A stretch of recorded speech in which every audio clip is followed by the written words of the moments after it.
Hello, my name is Jamie, and today I am doing a book review on Eve in Exile by Rebekah Merkle. And the subtitle says, The Restoration of Femininity. This book was really good. When I first started reading it, I was a bit worried or apprehensive because the introduction was kind of snarky and a bit insulting to the intelligence of women. But I would say, hear her out. She has a good reason for why she speaks the way she does, and she knows her history. The first half of this book is the history of feminism. She covers proto-feminism, first wave feminism, psychotropics, and second wave feminism, women dispossessed, and excusing boredom. She has a whole section on the history of feminism. She talks about Mary Shelley's mother. Mary Shelley is the author of Frankenstein, and how Mary Shelley, growing up in the environment that she grew up in, helped shape her views and her own character. If you know Mary Shelley's story outside of Frankenstein, just how she lived her life, she was not a moral woman, and she did a lot of things that are hard to read about, especially when you read Frankenstein, and it's a really good book. You learn that the author is not the best person in the world. At least I struggled with finding that out because I really liked the book Frankenstein. But she talked about all these women and the little pieces of the puzzle of feminism, what these women did to promote the ideals of feminism and how it shaped our culture in America, and what it led to, abortion and the women's right to vote and stuff like that, the pros and cons of what we see as the norm right now. And a lot of it stems from how women viewed themselves and their roles back in the 40s, even before the 50s. So she answers the question of why women are so dissatisfied with where they are in life. Why women were dissatisfied in the 50s. There was a legitimate reason.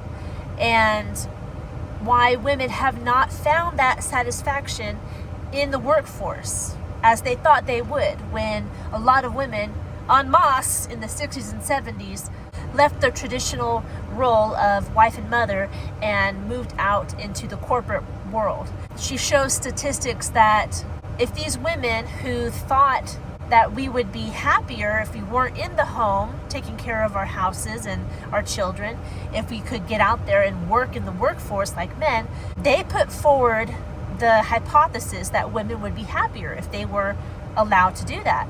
And a lot more women now have done that, but there is no, the statistics are pretty much the same as far as happiness in women. So the dissatisfaction didn't come from being in the home, because women in the workforce are still dissatisfied.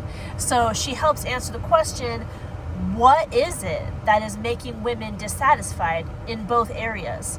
She brings it back to our role, our biblical role as women in the home, in the church, with our children, and how that can be more than just the mundane. A lot of women back in the 50s just try to look pretty and keep things clean and get the casserole in the oven, in their dresses, and the men would go off to work, and for a lot of women that wasn't enough for them. They felt dissatisfied and looked down on. Granted, a lot of men look down on women. I still see it today, talking to people online. There are still people out there that think that women are not as intelligent as men, which is just not true. And this book does not say that women are not as intelligent as men. It does talk about certain things that we can get fixated on that can make us focus on the wrong thing and not be as productive. But she didn't say that was just women. I mean, it can happen. We all know guys who get fixated on something and aren't productive where they should be. It's really a character thing. But this book deals specifically with women and the purpose of women inside the biblical roles. So I liked it a lot. There was a couple things that I didn't agree with, mostly when she tried to sell what the Bible says about women. You don't have to sell what the Bible says about women. You just tell it like it is. You don't have to make it sound more appetizing.